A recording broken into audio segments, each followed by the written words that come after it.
নতুন আরেকটা ভিডিও নিয়ে আমি আজকে আবার আপনাদের মাঝে হাজির হয়ে গেলাম। তো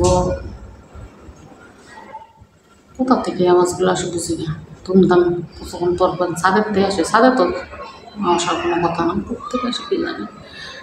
যাই হোক, মানে আজকে কয়েকদিন পরে বলা যায় যে এরকম একটা ভিডিও নিয়ে আজকে আমি আপনাদের মাঝে আবার হাজির হয়ে গেলাম। আজকে কয়েকদিন যাবো তো অনেক গরম, একটু বাতাস থাকে, এই ঘরটাতে ভালো বাতাস আছে, বাট এখন আবার আসতেছে না। কিছুক্ষণ ভালোই থাকে বাতাস, আবার কিছুক্ষণ থাকে না। তো কী আর বলবো, মানে বলার মতো কোনো ই নেই। গরম তো গরম, গরম কারে বলো, কত প্রকার কী কী আজকে কয়েকদিন যাবো পড়তেছে। তো এই 2 দিনের থেকে আজকে আবার একটু কম আছে গরম।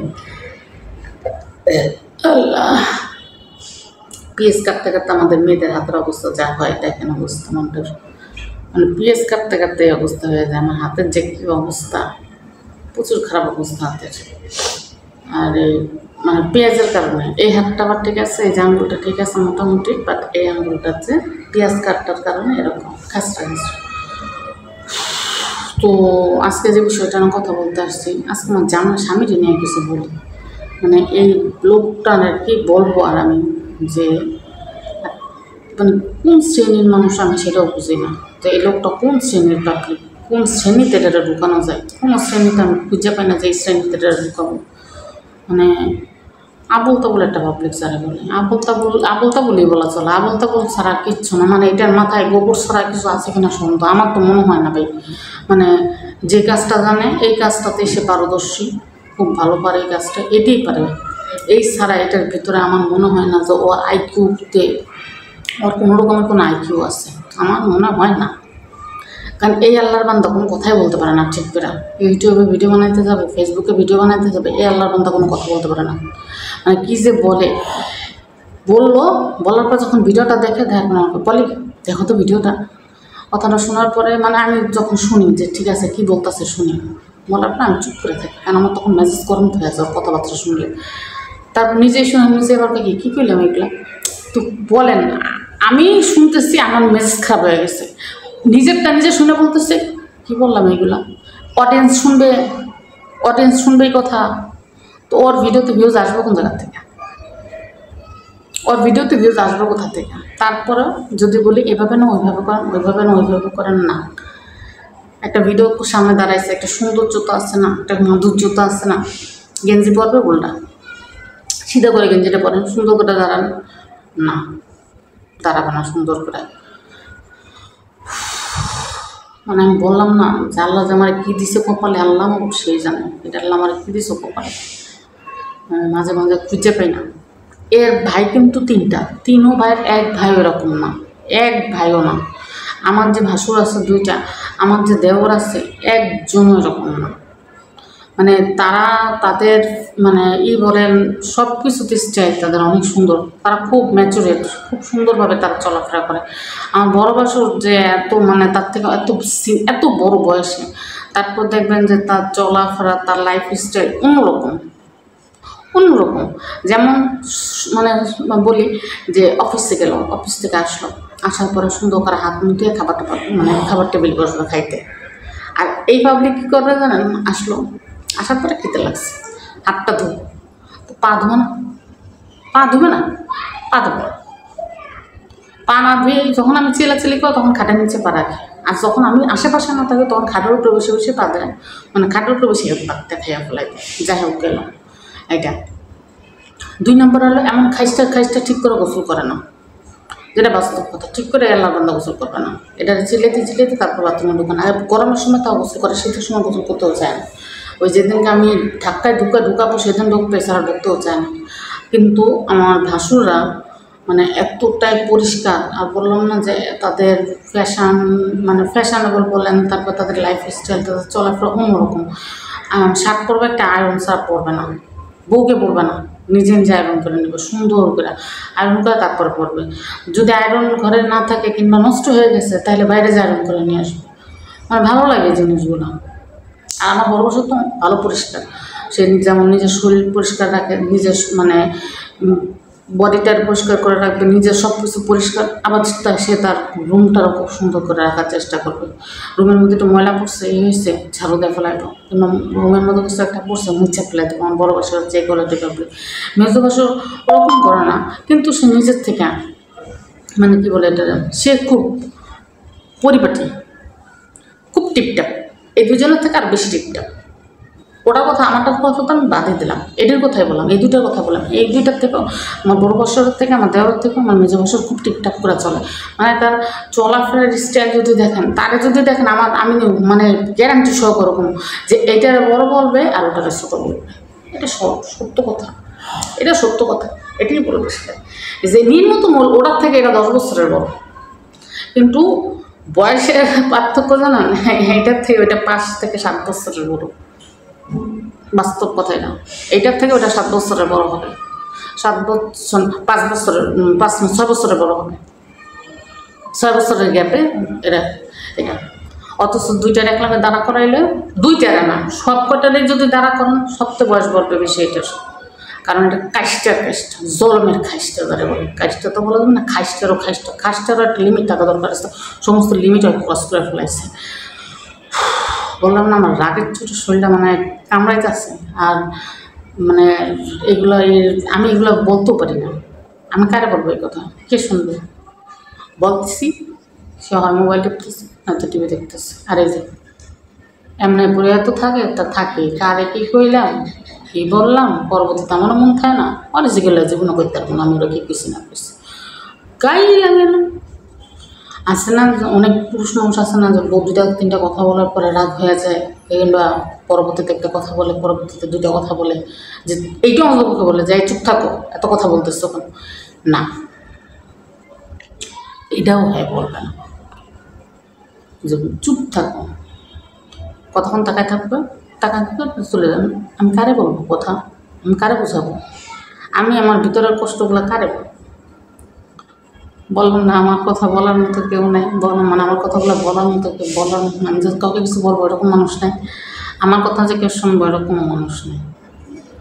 আবার আছে না যে কী বলে, যে রাগ হয়েছে ঝগড়া লাগে, সত্যি কথা যেটা, যে স্বামী স্ত্রীর মধ্যে ঝগড়া লাগে না, অনেক ঝগড়া লাগছে, বউ বলতেছে, মানে স্ত্রীও বলতেছে, স্বামীও বলতেছে, ভাই এ লোকটা বলে না, এ লোকটা ঝগড়া করে না, কার সাথে ঝগড়া করবে না, কার সাথে ঝগড়া করতে যাবে না, এবারটা তো ঝগড়া করবে না, বলতেই থাকবে, সে শুনতেই থাকবে। তারপর তার শুনতে ভালো লাগলো না, ওই রুমের থেকে রুমে চলে আসলো, এসে আস্তে করে গেটটা লাগাতে চুপ করে পেয়ে থাকতাম, ততক্ষণ পর্যন্ত আমি চুপ না হইলাম। আর সে যখন রুমের থেকে রুমে চলে আসে, আমি মানে আমার বকর করে কোনো লাভ আছে? কারণ শোনাবো, কে শুনবে? তা আমি তারপরে কী করি, যখন মানে আমার ধৈর্য না করলো, তখন আমি বসে কান দিই, কারে কী কম, আমি বসে কান্না করতেছি, সে কী করবে জানেন? সে যখন দেখলাম চুপ হয়ে গেছি, তার 10-15 মিনিট পরে গেটটা খুলবে, খুলে রুমে যাবে, যে আমার চেহারা দিকে আমি তাকানোর পরে যখন দেখবো আমি কাঁদতেছি, তখন যেটা করে, সেটা যখন মানে সেটা যদি আমি বলি, আমার মানে মনে পড়লে মানে আমার মাথাটা পুরো গরম হয়ে যায়, মানে 32 পাতির দাঁত মেলায় আমার সামনে দাঁড়ায় থাকবে, আর এমন করতে থাকবে, হাসতেই থাকবে, পুরা দাঁত মেলাইয়া হাসবে, দাঁত বন্ধ করে হাসে না, পুরা দাঁতটা মেলাই দেবে, মেলাই দিয়ে হি করে হাসতে থাকবে। তখন কান মেজাজটা কম, মানে কান মেজাজ মানে ঠিক থাকার কথা আমার বলেন আপনারা, কারণ মেজাজ ঠিক থাকে এই অবস্থা, এরকম একটা পাবলিকের মানে কাহিনী দেখলে ওই মুহূর্তে। তারপরও তো এইগুলা দেখতে প্রথম না আমি সহ্য করতে পারতাম না, যে ধৈর্যের একটা লিমিট থাকা দরকার আছে, প্রথম সমস্যা হইতো। বাট এটার এখন সাফার করতে এখন আমার এমন একটা অবস্থা হয়েছে, আমার নিজেরও আর ভালো লাগে না এটা কিছু করতে। দেখ বলবো কোথায় এটা কারে এখন লাভ আছে? কোনো লাভ নেই। অনেকে বলে না, আমি আগে যে বাসা থাকতাম ওই বাসায় একটা বরিশালের মহিলা ছিল, আমার পিছনে ভিডিওগুলোতে দেখলে বুঝতে পারবেন, সত্য বলতেছি না মিথ্যা বলতেছি, প্রতিদিন ঝগড়া করতো স্বামী স্ত্রী। মানে আমি মাঝে জবাব হয়ে থাকতাম, প্রতিদিন কী নিয়ে ঝগড়া করে এরা, আর তারা যদি কিছু বলেন না, থাক বাদ দাও, থাক তুমি ঝগড়া করো না, আমি ঝগড়া করবো, সে কিছু বলবে না। ছেলে এমন একটা কোয়ালিটির পাবলিক, যদি বলেন যে এটারে কী বলে, আমি হতাম লাউড স্পিকার আর সে হলো মিউট, সত্য কথা দেখে সে হলো মিউট। তো একটু আগে আমার রাগ উঠছে, কিছু আমি কইনি, কারণ সামনে পরে সে হাসতেছে, এই ব্যক্তিটা আমি কী বলবো, এই ব্যাটার আমি কী করতে পারি, কিছু বলার আছে?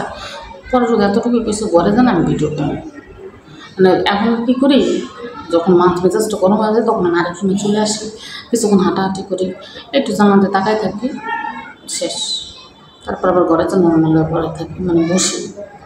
তো অনেকটা আমার বড় ভাসুরের মতো, আমার বড় ভাসুর অনেকটাই যে এই স্বভাবগুলো দিতে আমার বড় ভাসুর এরকম, মানে আমি কোনো আওয়াজ পাইনি ঝগড়ার। আমার বড় ভাসুর আর বড় জালের চিল্লানের আওয়াজ পাই, কিন্তু আমার ভাসুরের চিল্লানের আওয়াজ পাইনি। তো আমি তখন বলতাম, হারে ভাবে আপনি কেমন থাকেন এই লোকটার সাথে? আমার বড় যা আমার সাথে অনেক দুঃখ প্রকাশ করতে, যে বলে রে কী যে করে, এমন করে তেমন করে। ভাই এমন সংসার করে আমি টের পাইতেছি যে ওই মহিলা কেন মানে আস্তে আস্তে কেন এমন আত্মাগুলো হয়ে গেছে। বাস্তব কথা, এগুলোর সাথে থাকলে কোনো মানুষের সেন্স ভালো থাকবে না। একটা ফুললি সুস্থ মানুষও অসুস্থ হয়ে যাবে, যেটা আমি এখন মানে বোঝার চেষ্টা করতেছি যে না, এখন আমার সাথে ওরকম হয়। আমার সাথে ওরকম হয় কেউ মানে এই দিক দিয়ে একদম পুরো ফটো স্টার, দুই ভাই, বড়জন আর একজন একদম ফটো স্টার। মানে কেমন যে এরা, আর এদের ভিতরে যে কী চলে, কী হয় না হয় আল্লাহ জানে। আবার রাগ করে কিছুক্ষণ বসে থাকবেন, এক দুদিন কথা বলবেন, এক দুদিন কথা না বললে তার ভিতরে রাগটা অনেকটা কমে আসে, সম্ভব না। কথা মাঝে মাঝে চিন্তা করে আজকে মানে এক সপ্তাহ কথা বলবো না, তাকাবো আমার সামনে, সম্ভব না তো। কীভাবে করবো? আমি একটা কাজ করতে চাই, আমার সামনে এসে হাসবে, আমার সামনে এসে দাঁত মারাইবো, তো আমি না ওই জিনিসটা মুখ বন্ধ করে রাখতে পারি না, তখন আমার হাসি এসে পড়ো, আমারও তখন হাসি এসে পড়ো। তো ওই ঝগড়া থাকে না। আমার বড় বছর এমনই করে, মানে যখন দেখা যেত বাসায় মানে আমরা জালেরা ঝগড়া লাগতাম, আমিও রাগ বেশি খুব, ও রাগ বেশি খুব। তো আমার বড় বছর কী করতে হয়, আমার বড় জালের সামনে তেমন করে হাইসা দিত, কিংবা আমার সামনে সেরকম হাইসা দিত। তো হাইসা দিলে না তখন ঝগড়া থাকতো না। তো দেখা যেত বড় জাল হাইসা দিত, আমিও হাইসা দিতাম, মানে এমনই করতো। আমার বড় বছর সবসময় এরকম করতো। তো আমার ভাইও এমনই করে, তো এও একই পাবলিক, হ্যাঁ সবসময় এরকমই করে। তোমার বড়দার বলতো যে আমি তো বুঝতেছিস না, বুঝবি দেখবি কেন আমার মাথায় এরকম মানে পাগলের মতো করি আমি, কেন আমি এরকম করে বুঝবি এগুলো, তুইও বুঝবি। তা আসলে বুঝি, আসলে কী বলবো, এটা বলার মতো কিছু নাই। চুপ করে থাকবে, কারোর সাথে মিশবে না, কারোর সাথে কথা বলবে না, চুপ থাকবে, কারোর সাথে মিশবে না। অফিস টু বাসা, বাসা টু অফিস, মানে তার স্যারেরা খুব ভালো মতোই জানে 5টা সময় ছুটি হয়, 5টা 20-এর মধ্যে রান্না বাসায়, 5টা 21 যাবে না। মানে আসে না যে আচ্ছা ওইখানে যে একটু আড্ডা দিই, কিংবা বন্ধু বান্ধবের সাথে যে একটু কথা বলে আসি, ডাকতে বন্ধু বান্ধবের সাথে সম্পর্ক নষ্ট হয়ে যায়, যাবে না, সে কথা বলবে না। এখন ওরা মনে করে বিয়ে হয়ে গেছে তো আমি যাইতে দিই না, এটা স্বাভাবিক, এটাই মনে করবো আমি যাইতে দিতে চাই না। আমার কাছে কথা হচ্ছে কি, যাও যা কিছুক্ষণ কথা বলে আসো, তাদের সাথে মিশো, তাদের সাথে একটু ঘোরাফেরা করো, কিন্তু মেন্টাল মানে কী বলে চিন্তাধারাটা যেন চেঞ্জ হয়। ও চিন্তাধারা কি চেঞ্জ হবে? ওই আমার চিন্তাধারা চেঞ্জ করে ফেলাইতেছে বাস্তব কথা, যেটা আমি মাঝে মাঝে বই না, আমার কেমন যে লাগে, মাথার জানে কেমন কেমন করে, পাগলের মতো করে। তো এই পাবলিকটারে নিয়ে আসে আমি অনেক মানে যন্ত্রণা, এটা না পারি কোনো জায়গায় নিয়ে যাইতে, না পারি ধুয়ে যাইতে, কিচ্ছু করতে পারি না এটার জ্বালায়। ওই যে বললাম না, কথা বলতে পারে না মানুষের সাথে, কোথায় কী বলতে হবে, কোথায় কোন জায়গায় কী বলতে হয় এটা বুঝে না, এটা বুঝে না। আর এই কারণেও কেস খেয়ে যায় মাঝে মধ্যে, উল্টাপাল্টা কাহিনী করতে গেলেও কেস, মানে আবার ওটা মনে করেন না যায় না আদালতের কেস, ও কথা মানুষের সাথে কথা বলতে মাঝে মাঝে উল্টাপাল্টা গেছে, সেটার আবার আমার ভাঙাচোরা করা বলা লাগে। বাট আমি শুধু এতটুকু বলবো যে মানুষটা লোভী না, তারপরে আবার কী বলে এটারে যে আত্মসম্মান বোধ নাই, এটা না, আত্মসম্মান বোধ আছে। তারপর আবার সেলফিশও না, কারো ক্ষতি করবে, জীবনও করবে না, নিজের ক্ষতি হোক সমস্যা নেই, কিন্তু মানুষের ক্ষতি জীবনও করবে না, এরকম ধরনের পাবলিক। বললাম না সব দিক দিয়ে ভালো আছে, কিন্তু এই সাইডটা না আমার মাথাটা শেষ করে ফেলে আসছে পুরো। এই একটা সাইড মানে অতিরিক্ত সরল সোজা হলে যাওয়া হয়, অতিরিক্ত সরল সোজা, অতিরিক্ত। আমি ছোটোবেলায় শুনতাম, মানে ছোটোবেলা থেকে শুনে আসছে যে যারা অনেক লম্বা হয় তাদের নাকি মানে আলেখাটো বলতে বোঝা যাচ্ছে তাদের বুদ্ধি কম থাকতো, আর যারা খাটো মানুষ তাদের নাকি হাঁটুতে বুদ্ধি থাকে, তাদের মানে খুব বুদ্ধি। তো ওই সময় থেকে আমি চিন্তা করতাম কি যে আমি খাটো মানুষের বিয়ে করবো। আমি যে খাটো মানুষের মাথায় বলে কী করে শয়তানি বুদ্ধি, চিকুন বুদ্ধি, তারপর ওদের নাকি অনেক জ্ঞান থাকে, আর লম্বা মানুষের জ্ঞান থাকে না বেশি। তাই আমি লম্বা ছিলাম, এর জন্য আমার সবসময় সবাই বলতে যে লম্বা মানুষের মানে বুদ্ধি কম হয়। আমি এটা শুনলাম আমার যেহেতু পুত্রগণ তাহলে আমার হাজব্যান্ড অন্তত আমি অত লম্বা থেকে বিয়ে করবো না কিন্তু। তো এগুলো না আসলে খাওয়া কথা, এগুলো কখনোই ঠিক না। এগুলো আছে ওই যে বলে না সমাজের কিছু রীতি কথা যেটা বলে এটাই। তো আমি এখন এসে দেখতেছি যে আমি চিন্তা কইরা ভাবনা কইরা আমি বেশি লম্বা ছেলের বিয়ে করিনি, বাট এখন তো দেখতেছি যে এটার মতো আলে খাডো আর এটার মতো ব্যাক করলে দুনিয়াতে আর দুটি আছে কিনা সন্দেহ। আমি মাঝে মাঝে চিন্তা করি যে আমি যদি মারা যাই, আল্লাহ না করে হঠাৎ করে যদি আমার মৃত্যু হয়, এর কী হবে? আমার বাচ্চা দুটার কী হবে? ও কীভাবে চলবে? ও কীভাবে আমার সন্তান দুটার মানুষ করবে? ও কি পারবে এগুলো করতে? আমার এগুলো নিয়ে আমি অনেক ভাবি, মাঝে মধ্যে অনেক ভাবি যে কী হবে। এক আল্লাহ ছাড়া আর কোনো কেউ নেই দেখার মতো এদেরকে।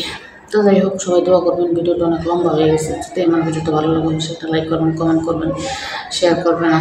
আর যদি আমার চ্যানেলটা সাবস্ক্রাইব না করে থাকেন তাহলে অবশ্যই এটা সাবস্ক্রাইব করবেন, আমার চ্যানেলটার পাশেই থাকবেন। আর সবাই দোয়া করবেন অবশ্যই, যাতে ওর আল্লাহ যেন ওর জ্ঞান বুদ্ধিটা ওর একটু বাড়াই দেয়, ওর যেন একটু ম্যাচুরিটি দেয়।